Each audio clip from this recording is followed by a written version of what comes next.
Assalamualaikum warahmatullahi wabarakatuh. Salam sejahtera.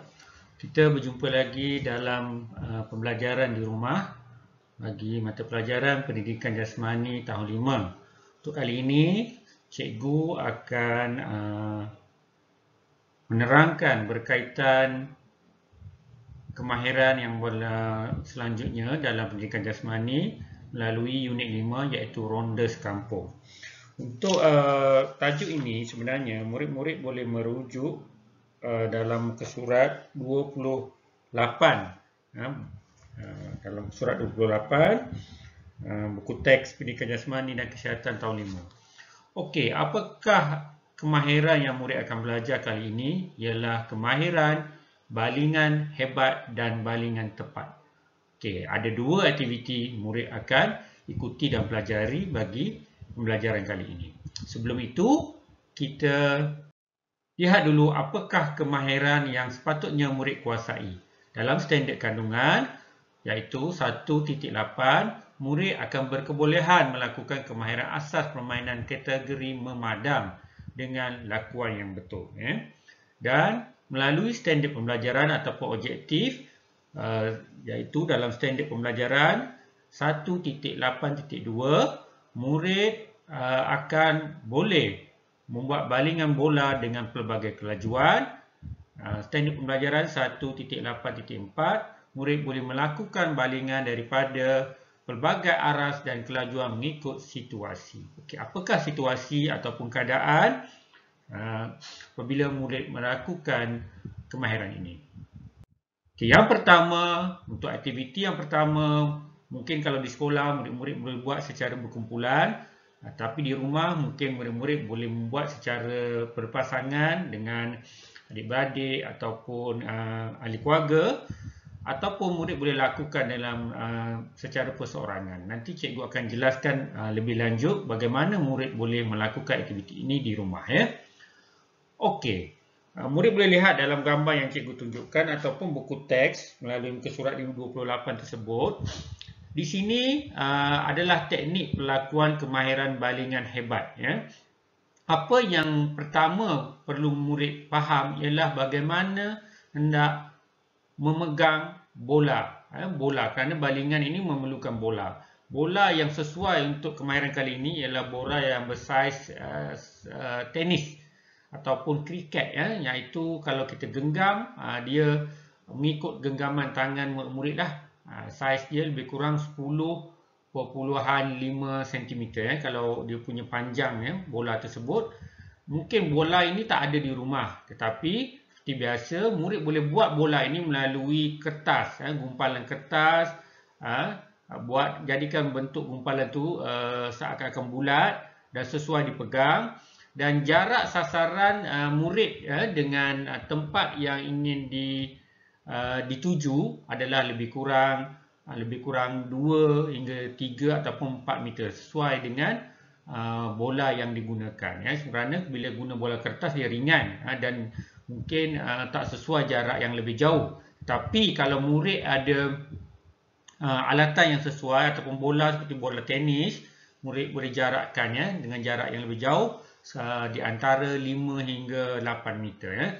Jadi sesuaikan 2 hingga 4 meter itu untuk kalau gunakan bola kertas ataupun bola yang sebenar, itu bola tenis, jarak yang lebih jauh seperti yang menyatakan. Jarak itu boleh diukurlah. Kalau kata 1 meter itu lebih kurang hujung jari murid-murid hingga ke paras dada lah. Itu jarak 1 meter. Okey, kalau dilihat daripada teknik yang ditunjukkan, perlakuan ini dilakukan dengan balingan yang mesti mengikut arah pusingan jam. Maksudnya, kalau ikut anak panah yang ditunjukkan itu, kita memegang bola daripada bawah, tarik ke atas, naik mula ke atas, dan kita hayun tangan kita daripada belakang macam orang main bowling. Dan bola itu dilontarkan ataupun dibaling ke arah sasaran. Sasaran ini mungkin murid-murid boleh buat target lah, seperti baldi, bakul, dan mana yang sesuai target supaya masuk dalam target tersebut. Dan lepaskan bola ketika tangan berada di sini. Bola itu mesti lepaskan bila daripada atas, ingat ya. Bola itu pertama kita pegang ke bawah sebab kita secara semula jadinya tangan kita ni mesti berada di bawah. Dan kita angkat ke atas menggunakan dua tangan seperti gambar yang ditunjukkan. Dan yang ketiga, kita hayun daripada belakang. Dan apabila hayunan tangan itu sampai ke sisi badan, murid lepaskan bola itu ke sasaran. Apa yang penting di sini? Apa yang penting di sini? Mata. Iaitu mata murid-murid mesti fokus kepada sasaran semasa aktiviti ini dijalankan. Kita lihat ke sasaran. Jangan kita fokus pada tangan. Jangan murid fokus kepada bola. Jangan fokus kepada kaki. Fokus pada sasaran. Tetapi pergerakan itu mesti berlaku lah. Kalau ikut step tu, dia mesti berlaku. Ya. Dia tak boleh kaku. Lepaskan. Dan hayunkan tangan lurus. Ingat, bila kita lepaskan, dah terlepas bola itu, jangan stop. Jangan berhenti ya. Bila tangan kamu berada di sisi paha, lepaskan tangan kamu ke depan dan dalam keadaan yang lurus. Okey, itu teknik dia ya. Okey. Ingat lepaskan bola ke sasaran. Apabila kita dah hayun, mesti lepaskan bola ke sasaran. Okey, seterusnya untuk aktiviti yang kedua, iaitu balingan tepat. Balingan tepat. Bagaimana balingan tepat ini dapat murid-murid laksanakan dengan baik? Okey, kita tengok pada gambar ataupun murid-murid boleh rujuk muka surat 28. Okey, kalau lihat pada gambar itu, dia ada sedikit perbezaan daripada aktiviti yang pertama. Balingan tepat ini, walaupun balingan hebat itu tadi merujuk juga ataupun kita perlu membuat balingan ke arah sasaran. Kena pada sasaran. Yang aktiviti kedua pun sama. Tetapi dari segi kaedah cara membuat balingan ini sedikit berbeza. Ya. Yang pertama, murid-murid perlu memeganglah seperti biasa tadi bola itu. Dan boleh tak kita guna tangan yang berbeza? Tak semestinya tangan kanan. Boleh. Kalau murid selesa dengan tangan kiri, gunakan tangan kiri. Untuk teknik aktiviti yang kedua ini, murid perlu berlari. Berlari dalam keadaan berlari biasalah, berlari anak. Tak perlu laju sangatlah. Nanti tersungkur pula sebab ruangan yang ada di rumah mungkin tak luas. Jaga keselamatan waktu buat aktiviti. Pastikan tiada benda yang membahayakan waktu buat aktiviti. Okey, berlari dalam keadaan terkawal. Maksud terkawal ni lari yang tak laju sangatlah.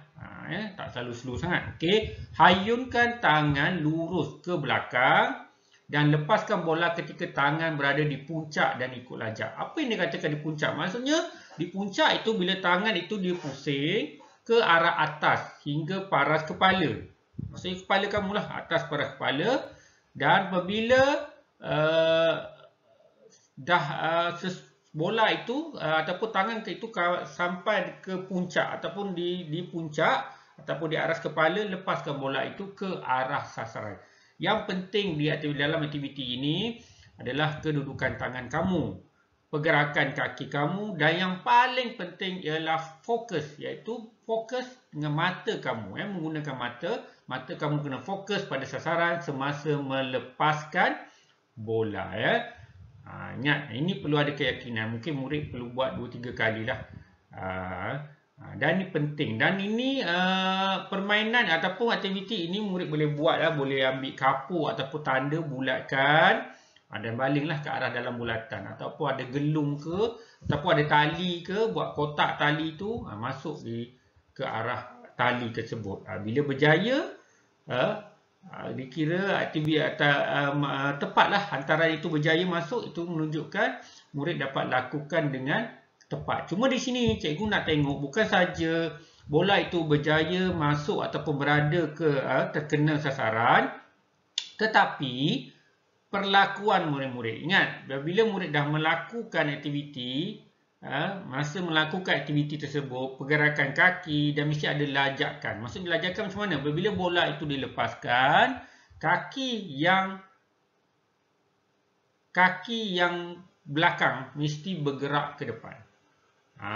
Kita berjalan kan, ada kaki satu depan, satu belakang, satu depan. Bila bola itu dilepaskan, satu kaki di depan, bila dilepaskan dan satu kaki di belakang itu bergerak ke depan. Itu dipanggil lajakan.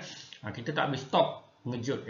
Itu membahayakan kita lah kalau dalam permainan sebenar. Okey. Jadi murid kena jelas dua aktiviti ini, kerana aktiviti ini murid perlu laksanakan sebagai tugasan ya.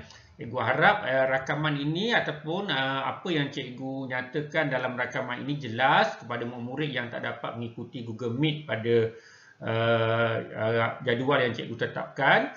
Jadi dengan rakaman ini murid jelas untuk melakukan aktiviti yang untuk menguasai kemahiran balingan hebat dan balingan tepat.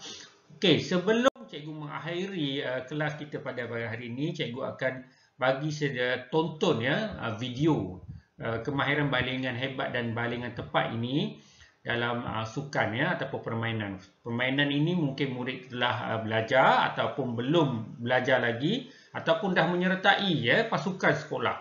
Iaitu permainan apa? Permainan kriket. Kita tengok ya macam mana balingan tangan itu, pingan tangan itu. Ini untuk aktiviti yang kedua sesuai dijalankan. Kedua tangan membuat satu pingan dengan tangan memegang bola menyentuh telinga. Lihat gerakan. Tengok. Tangannya lurus, baling ke arah tangan. Lihat pada kaki ya.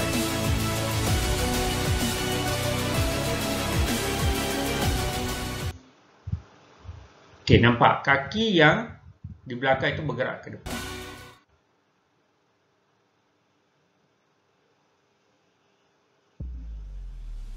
Okey, cikgu ulang sekali lagi supaya murid dapat tengok untuk kali kedua. Balingan pingan lurus ataupun lengan sentuh telinga.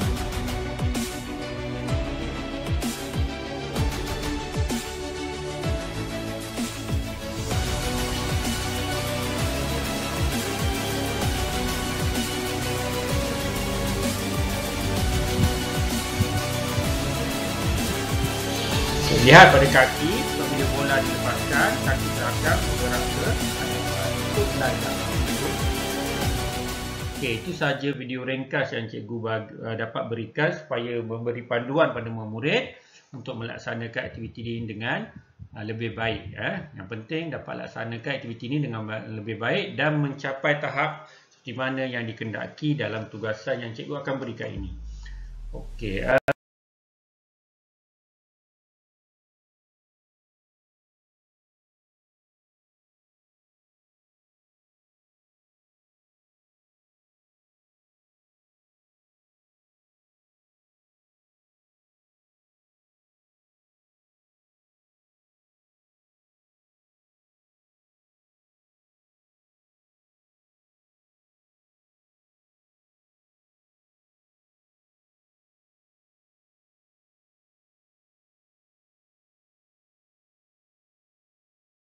Tugasannya iaitu Alhatian Amali PBD.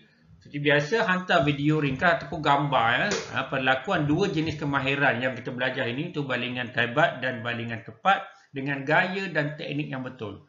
Bukan sahaja bola itu menepati sasaran, tetapi teknik juga betul. Murid boleh sesuaikan ruang aktiviti dengan perlakuan dengan mengutamakan aspek keselesaan dan keselamatan. Murid boleh menggunakan saiz bola seperti yang ditunjukkan ya, saiz bola tenis seperti saya cakap tadi, lebih kurang kalau diukur dengan pembaris, kalau nak buat sendiri bola tu menggunakan kertas, saiznya 10.5 cm ya, lebih kurang jangan besar sangat, macam jangan saiz bola sepak, tak sesuai ya. Atau menggunakan bola kertas yang boleh dibuat sendiri. Alatan lain seperti bako, baldi atau mana-mana yang sesuai boleh digunakan. Okey, penilaian skor pelakuan berfokus pada teknik yang betul ketika membuat hantaran ataupun balingan. Okey, seperti biasa, jika sebarang ada masalah, murid-murid boleh bertanya ataupun chat cikgu dalam Google Classroom, iaitu kod kelas BSHAJVE ataupun WhatsApp ataupun Telegram ke talian 0108746916. Okey, jadi di sini saja cikgu berhenti rakaman PDPR dan kita akan bertemu lagi di masa-masa akan datang. Jadi cikgu berharap murid terus berada di rumah dalam keadaan sihat dan selamat. Sekian, wabillahi taufiq wa hidayah. Wassalamualaikum warahmatullahi wabarakatuh dan salam sejahtera. Jumpa lagi.